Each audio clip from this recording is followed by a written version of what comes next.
Most people who tried Claude Design this week are going to quit. They typed a sentence, got back something mid, and quietly closed the tab. They'll tell their friends it's overhyped. They'll be wrong. The product isn't the problem. The input is. This episode is about the one skill that separates a good Claude Design user from a mediocre one. It's a skill you already have if you've ever briefed a designer, a developer, or a PA. You've just been writing prompts when you should have been writing briefs. Stop prompting, start briefing. I'm Leah, this is Claude Unlocked. Here's the diagnosis of every disappointed first-time user. You typed a prompt, Claude needed a brief. Different input, different output. Claude Design is not a search engine. It's not autocomplete. It's a design partner that's read every brand book on the internet and now needs you to tell it which one you want. That's not a prompt. That's a brief. Here's the shift, side by side. A prompt is one sentence. It says what you want. The output is generic. You tweak forever. A brief has 6 parts. It says what you want and for whom. The output is considered. You iterate once, maybe twice. The length is actually similar. The difference is in your head. A prompt is you telling Claude what to make. A brief is you telling Claude what to make, for whom, and against what. These are the 6 parts. Every good brief has them, in this order. What it is. The artifact type. Landing page, deck, one-pager. Who it's for, the reader or the user. Specifically. What it has to do. The job. Capture emails, explain the product, book the meeting. Tone and feeling. The mood. 3 or 4 adjectives. Contradictions are fine. Reference points. What it should resemble.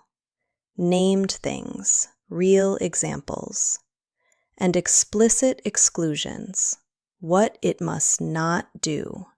The cliches you already know you don't want. Let me show you an actual one, a landing page, for an ebook called Be More Witchy. Niche example, but watch the structure, not the topic. The structure works for a pitch deck, a menu, a marketing page, anything. Here's the brief I sent, word for word. What? Landing page for an ebook, one scrollable screen. Who? Exhausted women in their 30s and 40s, not beginners. Job.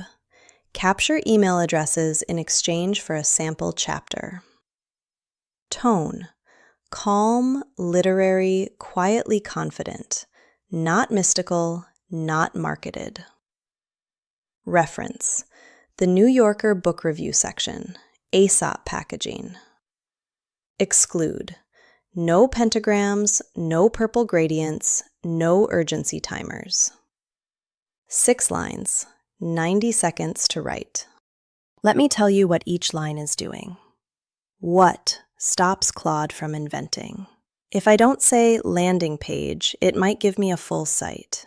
Who sets the register? Exhausted women in their 30s is different from millennial curious beginners, and the copy writes itself from that. Job sets the layout. A page that captures emails looks different from a page that explains a product. Tone sets the voice. Those adjectives filter every visual decision Claude makes. Reference replaces bad defaults. The New Yorker and Aesop beat any witchcraft template Claude has ever seen. And exclude saves you 3 rounds of cliché fixing. I know what the defaults for this topic look like. I'm ruling them out before they arrive. What came back? Cream background, serif headline, small sample chapter teaser, quiet email capture, usable. First draft was about 80% of the final thing. No purple anywhere, no pentagrams, no urgency timers. The brief did the work. I didn't have to fix the defaults because the brief never let the defaults through. It wasn't perfect. Nothing ever is. 3 iteration prompts got it to final. 1. Move the email capture above the fold. 2. Make the headline quieter. Remove the subhead. 3. Replace the candle image with a small line illustration.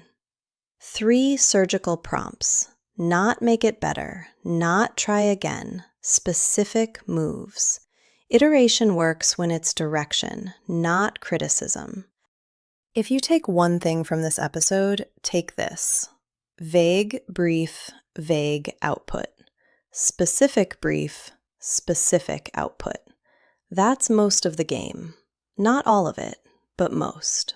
The tools will get better. The models will get smarter. The thing that will stay true is this. How well you can describe what you want, precisely, is a limit on what you can build. 3 mistakes I see everywhere this week. People writing, make it modern. That's not a brief. Modern is 100 things. Pick one. People skipping the WHO. Claude writes for everyone, which means it writes for no one, which means the copy feels generic even when the design is fine. And people forgetting to exclude. You end up with every cliché of whatever you're designing because Claude has seen them all and defaults to them. Fix these 3 and you're above 90% of Claude design users this week. 2 of 6.